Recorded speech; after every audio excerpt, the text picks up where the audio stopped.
사무엘하 13장 37절, 38절, 39절 말씀 함께 합독하십니다. 압살롬은 도망하여 구스왕 암미홀의 아들 달메에게로 갔고 다윗은 날마다 그의 아들로 말미암아 슬퍼하니라. 압살롬이 도망하여 구술에 가서 거기에 산지 3년이라.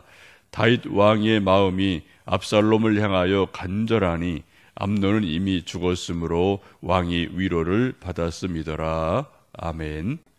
우리 한 사람이 좀 정상적으로 복된 삶을 살려면 집이 몇 개가 있어야 됩니다. 집이 몇 개 있어야 된다는 것은 아파트 세 채, 네 채 가지라는 말이 아니고요. 좀 오고 가고 인사하고 쉴 만한 집, 하룻밤, 며칠 밤 또 묵어서 편하게 잘 수 있는 집, 이러한 집이 우리에게는 종종 필요하다는 것입니다. 적어도 3개의 집이 있어야지 좋은 인생이라 할 수 있겠습니다. 첫 번째는 본가죠. 아버지, 어머니 계신 곳, 또 형제들이 있는 본가, 이 집이 필요하고요. 두 번째는 외가가 필요합니다. 그래, 엄마의 이제 집이죠.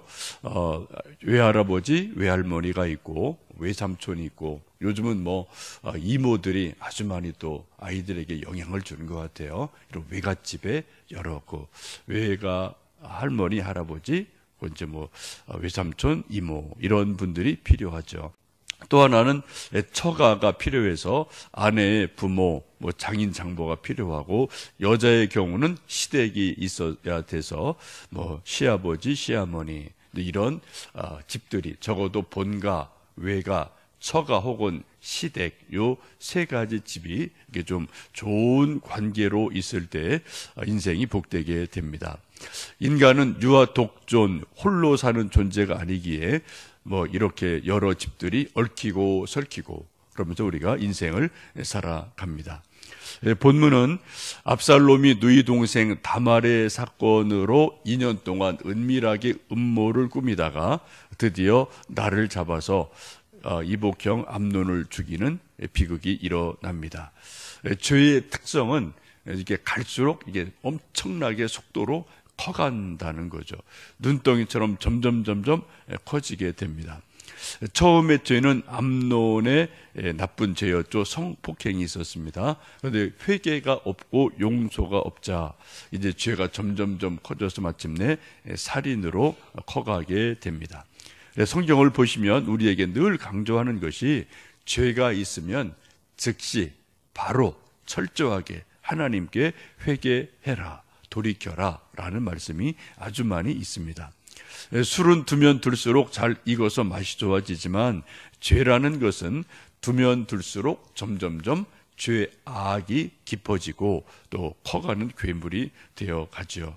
그래서 우리가 다 죄인인데 어쨌든 우리가 이런저런 죄가 있을 때는 초기에 빨리 하나님께 회개해야 되고, 또 사람 간에 해결할 거 빨리 해결해야 되고, 용서해 줘야 되고, 화해해야 되고 하는 그런 일이 있습니다. 근데 이걸 그냥 가만히 두면은 죄가 눈덩이처럼 점점점 커지는 일이 누구에게나 있게 마련이죠. 졸지에 살인자가 된 압살롬이 더 이상 유대에 머물 수 없게 됩니다. 잡히면 죽게 되죠. 그래서 주랭랑을 치게 되는데 37절 말씀 보시면은 구스랑 암미홀의 아들 달메에게 갔다라고 말씀을 합니다. 37절 읽어보십니다. 압살롬은 도망하여 구스랑 암미홀의 아들 달메에게로 갔고 다윗은 날마다 그의 아들로 말미암아 슬퍼하니라 라고 말씀하죠. 좀 여러분 궁금하죠? 왜 다윗의 아들 왕자인 압살롬이 이웃 나라인 구슬왕 달메에게로 도망을 갔을까? 달메가 누굴까? 거기 가면은 압살롬이 좀 살 길이 생기나? 그런 궁금증이 일어나게 됩니다. 그 비밀이 사무엘하 3장 3절에 다윗이 아들들이 쭉 소개가 되는데 이런 말씀이 있어요. 다윗의 아들 셋째는 압살롬이라 그스랑 달메의 딸 마아가의 아들이었더라 라고 말씀합니다. 이게 무슨 말씀이죠? 그스랑 달메가 곧 이 압살롬에게는 외할아버지가 돼요.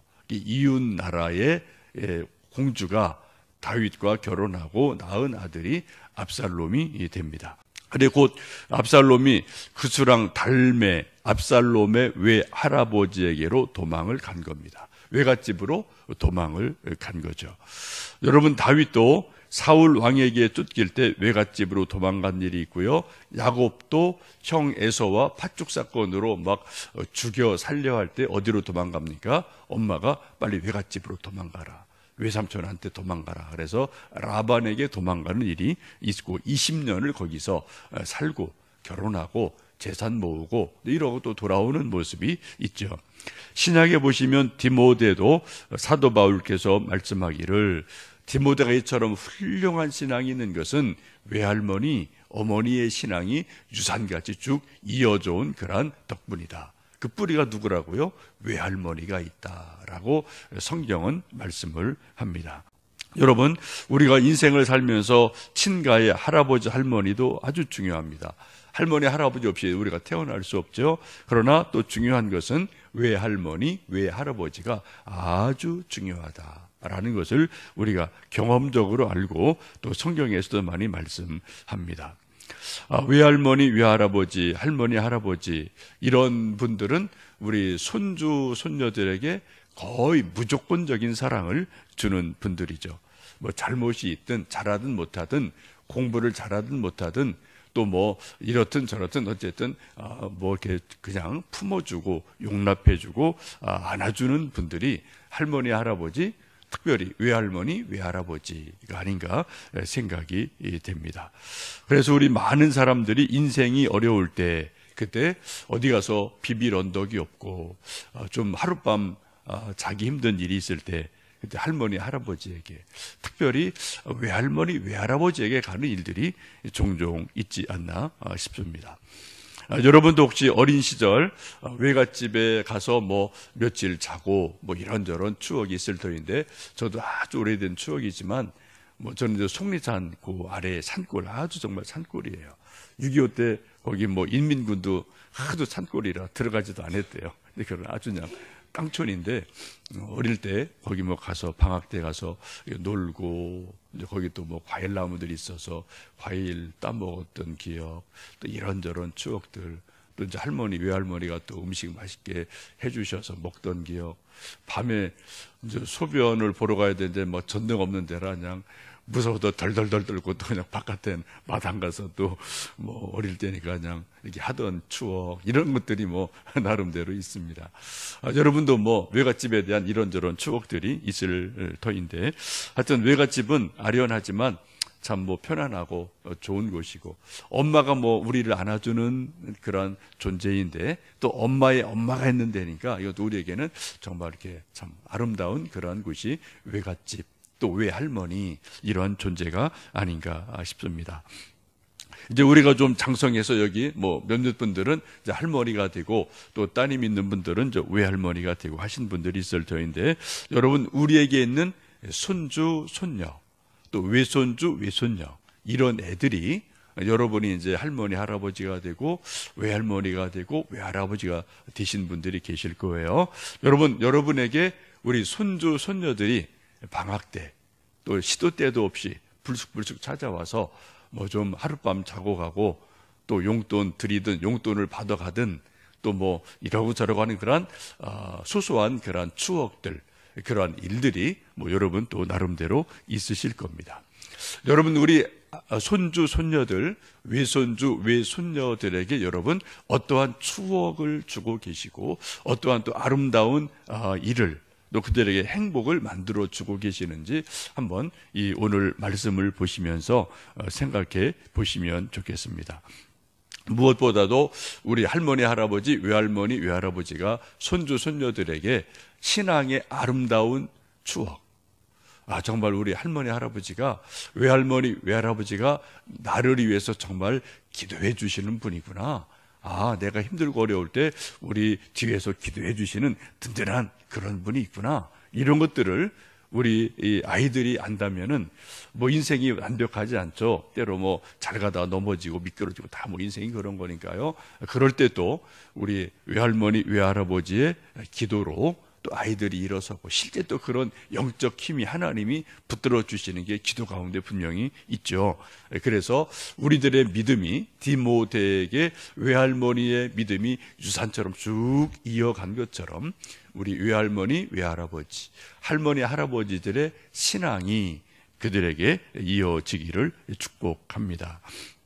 압살롬이 외갓집으로 도망가서 3년을 지냅니다.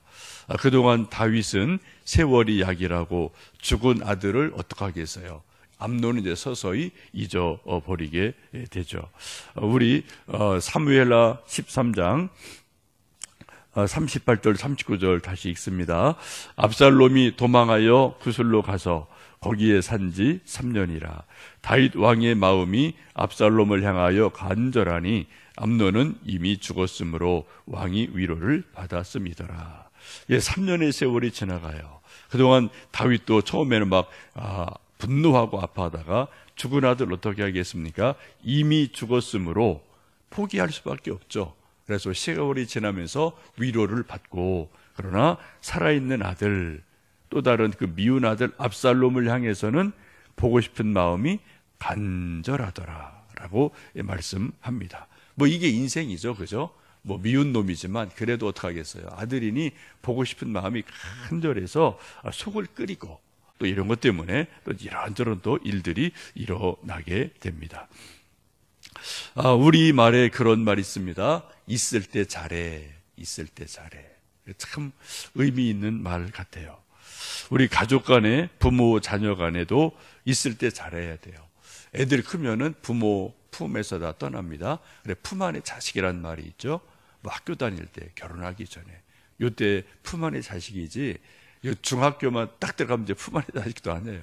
다 뭐 지갈길로 가고 사춘기하고 뭐 튕겨나가고 이러는데, 어쨌든 결혼하면 더더군다나 이게 뭐 자기 또 생활해야 되고 또 뭐 독립돼서 나가고 그러니까 1년에 몇 번 보기도 힘들고, 그죠? 뭐 참 그런 일이 있죠. 저도 뭐 아주 멀리는 아니지만 부모님 뭐 계시는데 생각같이 자주 못 가요. 이 핑계 저 핑계. 또 어제 저녁에도 뭐 전화를 하고, 오늘이 이제 어머님 생신인데 저도 깜빡 잊었어요. 그러더니 여동생이 어제 오빠 뭐 내일 갈 거야. 그래서 왜? 그랬더니 엄마 생신인데 그래? 저도 이제 대충 요쯤은 하는데 정확히 제가 이제 뭐 매물 안에서 몰라갖고요. 그렇구나. 그래 어떻게 할 거냐 그랬더니 자기들도 뭐 집에 또 뭐 애들 뭐 다 또 학교 다니고 이런 게 있으니까 못 간대요. 어떻게 할 거야 그랬더니 뭐 이러고 저러고 해서 이제 또 전화를 하고 또 이제 전화 드리고 이제 그러고 이제 못 가서 죄송해요. 이제 말로만. 이게 참 이게 그렇습니다. 그래서 하여튼 뭐 조만간 또 이제 찾아가야 되는데요. 하여튼 인생이 그런 거예요. 품 안의 자식이에요. 그죠? 여러분, 아이들 품 안에 있을 때 정말 화나는 거 많죠. 거슬리는 거 많죠. 그래도 정말 품 안에 있을 때 할 수 있는 대로 사랑해줘야 되고, 품어줘야 되고, 아름다운 추억 만들어줘야 되고, 축복해줘야 되고, 기도해 주셔야 되고요. 특별히 할아버지, 할머니, 외할아버지, 외할머니가 됐으면은 아이들 왔을 때 무조건, 그죠? 품어주셔야 되고, 또 애들이 올 수 있게 조금 미끼를 좀 주셔야 돼요. 그죠? 용돈, 형편이 되시면 용돈 조금 주시고, 또 맛있는 거 좀 사주시고, 이런 미끼가 조금 있어야 또 애들도 그 맛에 또 뭐 할머니, 할아버지 찾아가지 않겠습니까? 그런 것들이 형편되는 대로 또 그런 것도 만들어 가셔서 있을 때 잘해야 돼요. 서로가. 우리 교회도 마찬가지입니다. 우리 성도들끼리도 있을 때 잘해야 돼요. 우리 가정도 마찬가지. 뭐 부모 자녀도 마찬가지, 할머니 손주도 마찬가지. 우리 인생 그렇게 엄청나게 길지 않습니다. 그죠?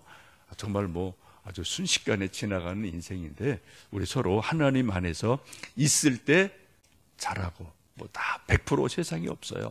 있을 때 서로 잘해서, 우리 아까 찬송 불렀던 것처럼 사철의 봄바람 불어있고 하나님 아버지 모셨으니 라는 찬송이 우리 가정에, 우리 아들, 딸, 손주, 손녀들도 이 찬송을, 우리 할머니가, 우리 할머니가, 할아버지가 이 찬송 참 많이 부르고 흥얼흥얼 하더라, 이런 게 기억이 돼서 또 그들도 언젠가 그것이 그들의 인생의 찬송이 되는 그러한 은혜가 있기를 주님의 이름으로 축복합니다. 기도하겠습니다.